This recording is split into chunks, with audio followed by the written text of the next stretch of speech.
खबर बहुत बड़ी है। अमेरिका के राष्ट्रपति डोनाल्ड ट्रंप जिस जनरल से ईरान के मुद्दे पर सलाह मशवरा करते रहे हैं, उसने सख्त चेतावनी दी है। बकौल जनरल डैन केन, मत उलझो ईरान से, बर्बाद हो जाओगे, क्योंकि अमेरिका को इस क्षेत्र में बिल्कुल भी समर्थन हासिल नहीं है। समानांतर तौर पर दोस्तों, ईरान को लेकर भारत से एक खबर आ रही है, वो ये कि भारत ने ईरान में बसे अपने सभी नागरिकों से कहा है कि ईरान जल्द से जल्द खाली कर दें। और दिलचस्प बात यह है कि प्रधानमंत्री नरेंद्र मोदी इस्राइल जा रहे हैं। जी हां, बुधवार से उनकी इस्राइल यात्रा शुरू हो रही है और समानांतर तौर पर भारत ने एक चेतावनी जारी की है अपने ही नागरिकों को कि आप ईरान खाली कर दो। सीधा सा सवाल, अगर अमेरिका इस बीच में कोई बड़ा हमला कर देता है और अगर प्रधानमंत्री उस वक्त तेल अवीव में मौजूद रहते हैं, यानी इस्राइल में मौजूद रहते हैं, तो यह अपने आप में कितनी खतरनाक बात होगी प्रधानमंत्री नरेंद्र मोदी की खुद की जान के लिए। क्योंकि आप एक ऐसे देश में मौजूद हैं जिसके बारे में ईरान ने सख्त चेतावनी दी थी। कहा था कि अगर ईरान पर हमला होगा तो हम इस्राइल को बख्शने नहीं वाले हैं। और जाहिर सी बात है, अगर अमेरिका ईरान पर हमला करता है तो जवाब में वो ना सिर्फ अमेरिकी बेसिस पर हमला करेगा, बल्कि वो इस्राइल पर भी हमला करेगा। तो एक तरफ हम अपने नागरिकों से कह रहे हैं कि ईरान खाली कर दो, और दूसरी तरफ प्रधानमंत्री इस्राइल जा रहे हैं। यह अपने आप में कई सवाल खड़े कर रहा है। मगर सबसे पहले दोस्तों, जो बड़ी खबर आ रही है, जैसे कि आप देख सकते हैं यहां पर अमेरिकी राष्ट्रपति डोनाल्ड ट्रंप जो है डैन केन के साथ दिखाई दे रहे हैं। यह खबर वॉशिंगटन पोस्ट में छपी थी, और यह खबर क्या कहती है, इसके एक शब्द पर गौर कीजिएगा, गौर फरमाएं। वॉशिंगटन पोस्ट ने आज पहले खबर दी कि पिछले हफ्ते हुई एक मीटिंग में केन ने ट्रंप से कहा था कि अगर अमेरिका ईरान पर हमला करता है तो ईरान की संभावित जवाबी कार्रवाई को रोकने में दिक्कत आ सकती है। वजह यह बताई गई कि जरूरी हथियारों की कमी है और क्षेत्रीय सहयोगियों का पूरा समर्थन भी नहीं मिल सकता।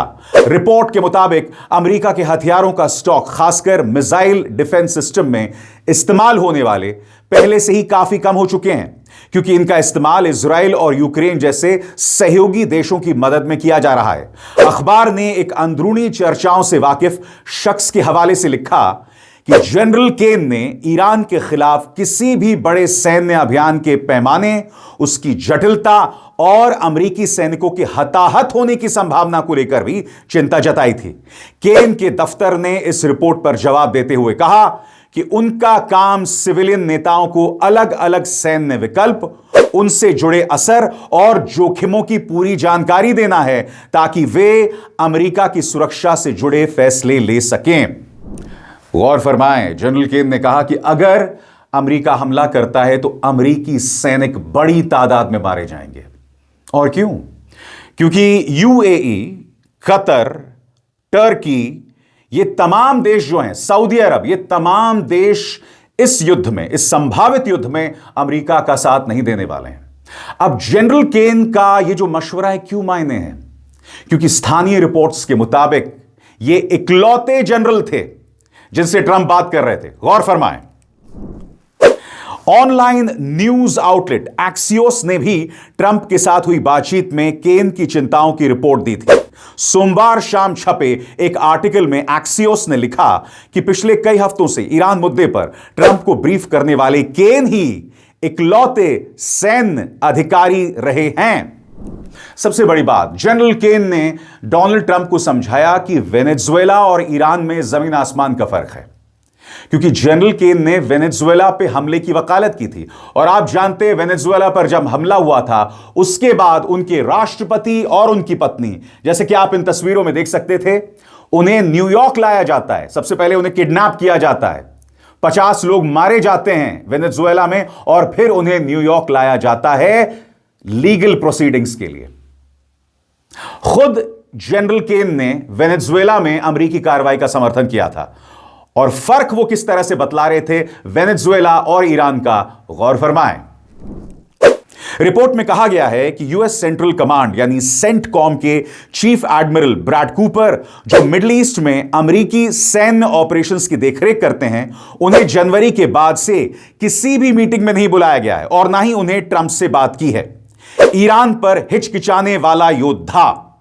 एक्सियोस ने 2 सूत्रों के हवाले से बताया कि जहां केन जनवरी में वेनेजुएला ऑपरेशन में राष्ट्रपति निकोलस मादुरो को अगवा करने की योजना को लेकर पूरी तरह तैयार थे, वहीं ईरान के मुद्दे पर होने वाली चर्चाओं में वे ज्यादा सावधानी बरत रहे थे। सबसे बड़ी बात दोस्तों, उन्होंने कहा बड़ी तादाद में अमरीकी मारे जाएंगे। गौर फरमाइए, एक्सियोस ने 2 हाई लेवल मीटिंग से जुड़े सूत्रों के हवाले से लिखा कि इसी फर्क को देखते हुए एक सोर्स ने केन को ईरान के मामले में हिचकिचाने वाला योद्धा बताया। रिपोर्ट के मुताबिक केन मानते हैं कि ईरान में किसी बड़े ऑपरेशन की कीमत ज्यादा भारी हो सकती है, इसमें हालात उलझ सकते हैं और अमेरिकी सैनिकों के हताहत होने का खतरा भी ज्यादा है।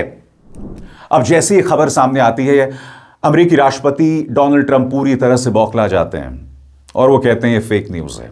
जबकि आपने गौर किया होगा, वॉशिंगटन पोस्ट ने केन के दफ्तर से बात की और उन्होंने इस खबर को खारिज नहीं किया था। सबसे बड़ी बात, अमेरिकी राष्ट्रपति डोनाल्ड ट्रंप अपनी दीवानगी, अपने जुनून में ईरान पर प्रहार करना चाहते हैं और इसके पीछे कहीं ना कहीं हाथ इस शख्स का है, इस्राएल के प्रधानमंत्री बेंजामिन नेतन्याहू। उनकी सोच है, मगर खुद उनके जनरल नसीहत दे रहे हैं, ऐसा मत करना। बहरहाल, अमेरिकी राष्ट्रपति डोनाल्ड ट्रंप ने इस खबर के बारे में क्या कहा है, गौर फरमाया जाए। ट्रंप ने अपने सोशल मीडिया प्लेटफॉर्म पर उन खबरों पर पलटवार किया जिन्हें उन्हें फेक न्यूज मीडिया कहा। उन्होंने उन रिपोर्ट्स को भी खारिज किया जिनमें कहा गया था कि जनरल डैन केन ईरान के साथ युद्ध के खिलाफ हैं।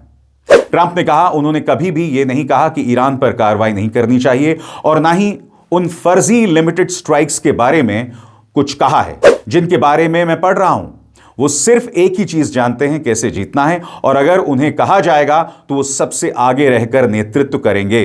राष्ट्रपति ने आगे कहा, ईरान के साथ संभावित युद्ध के बारे में कुछ भी लिखा गया है वो गलत लिखा गया है और जानबूझकर ऐसा किया जा रहा है। और आगे बढ़ने से पहले एक जरूरी संदेश, मेरे कार्यक्रमों के लिए आप नोटिफिकेशन का इंतजार मत कीजिए, मेरे चैनल में जाइए और खुद जाकर कार्यक्रम देखिए और रहिए अपडेटेड।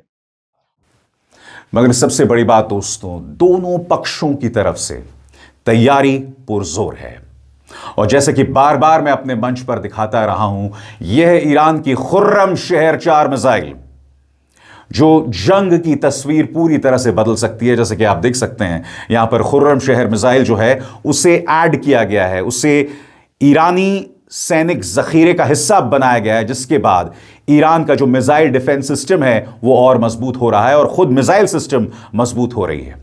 और जैसे कि मैंने बताया, जनरल केन ने क्या कहा था कि हमारे पास मिसाइल्स की कमी है क्योंकि हमने मिसाइल्स यूक्रेन को दे दी, हमने मिसाइल्स इस्राएल को दे दी, लिहाजा खुद अब अमेरिका के पास मिसाइल नहीं है तो हम ईरान के साथ जंग कैसे लड़ेंगे।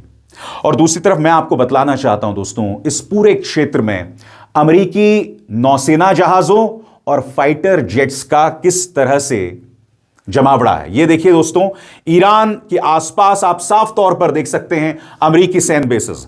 आप यहां पर ये जो ऑरेंज रंग के, नारंगी रंग के जो गोले देख रहे हैं, ये उनके नेवल एसेट्स हैं, यानी नौसेना जहाज कहां कहां तैनात है। उसी तरह से जो आप ब्लू रंग के डॉट्स देख रहे हैं, ये उनके फाइटर जेट्स हैं, यानी कि फाइटर जेट्स कहां कहां तैनात हैं। और जो ब्लॉक्स आप देख रहे हैं, ये हैं अमेरिकी सैन्य बेसेस। और आप देख सकते हैं ये अमेरिकी सैन्य बेसेस टर्की में हैं, इजराइल में हैं, सीरिया के आसपास हैं, इराक में हैं, जॉर्डन में हैं, जिबूती में हैं। और आप देख सकते हैं किस तरह से अमेरिकी नौसेना एसेट्स और फाइटर जेट्स ईरान की घेराबंदी कर रहे हैं इस मानचित्र पर।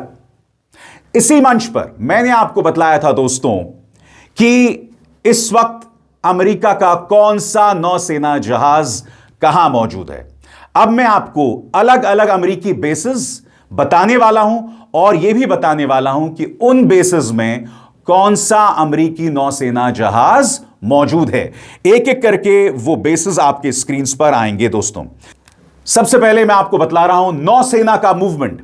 और मैं आपको बताना चाहता हूं कि नॉर्दर्न अरेबियन ओशन यानी उत्तरी अरबी सागर में उसके कौन कौन से नौसेना के एसेट्स हैं। आपके स्क्रीन पर Lincoln carrier strike group, USS Abraham Lincoln aircraft carrier, USS Frank E Petersen Junior जो कि एक डिस्ट्रॉयर है, USS Michael Murphy another destroyer, USS Spruance another destroyer. इसके अलावा F/A-18E सुपर हॉर्नेट और ये मल्टी रोल फाइटर है, EA-18G ग्राउलर जो कि इलेक्ट्रॉनिक वॉरफेयर एयरक्राफ्ट है, E-2 हॉकाई अर्ली वार्निंग और कंट्रोल है। यानी कि आप देख सकते हैं दोस्तों किस तरह से तमाम फाइटर जेट्स और नौसेना एसेट्स नॉर्दर्न अरेबियन ओशंस में तैनात है।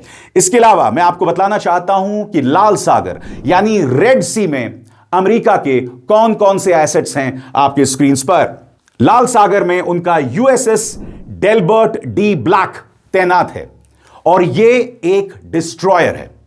लाल सागर में यह वो नौसेना एसेट है जो अमेरिका की ताकत बढ़ा रहा है। इसके अलावा अगर हम पर्शियन गल्फ की बात करें तो यहां पर उसके 3 एसेट्स दिखाई देते हैं। पहला यूएसएस सांता बारबरा जो कि एक लिटरल कॉम्बैट शिप है, दूसरा यूएसएस टल्सा, तीसरा यूएसएस कैनबरा और उसी तरह से स्ट्रेट ऑफ हॉर्मुज यानी हॉर्मुज के जल डमरू मध्य में कौन कौन से नेवल एसेट्स अमेरिका के तैनात हैं, यह भी आप जानना चाहेंगे। गौर फरमाए दोस्तों, इनमें अहम नौसेना एसेट्स कुछ इस तरह से हैं। यूएसएस मैकफॉल जो कि एक डिस्ट्रॉयर है, यूएसएस मिशर अनदर डिस्ट्रॉयर, और इसके अलावा मैं आपको यह भी बतलाना चाहता हूं कि कई नौसेना एसेट्स ईरान की तरफ इस वक्त बढ़ रहे हैं जिनके नाम कुछ इस तरह से हैं आपके स्क्रीन पर। फोर्ड करियर स्ट्राइक ग्रुप जिसमें शामिल हैं USS Gerald R Ford aircraft carrier, USS Bainbridge another destroyer, USS Mahan, USS Winston S Churchill a destroyer. इस तरह से ये तमाम नौसेना एसेट्स अलग अलग अमेरिकी बेसिस पर तैनात हैं, जिसका मतलब है अमेरिका मींस बिजनेस।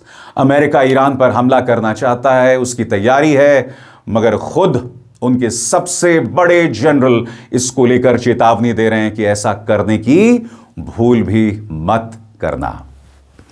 अभिसार शर्मा को दीजिए इजाजत। नमस्कार।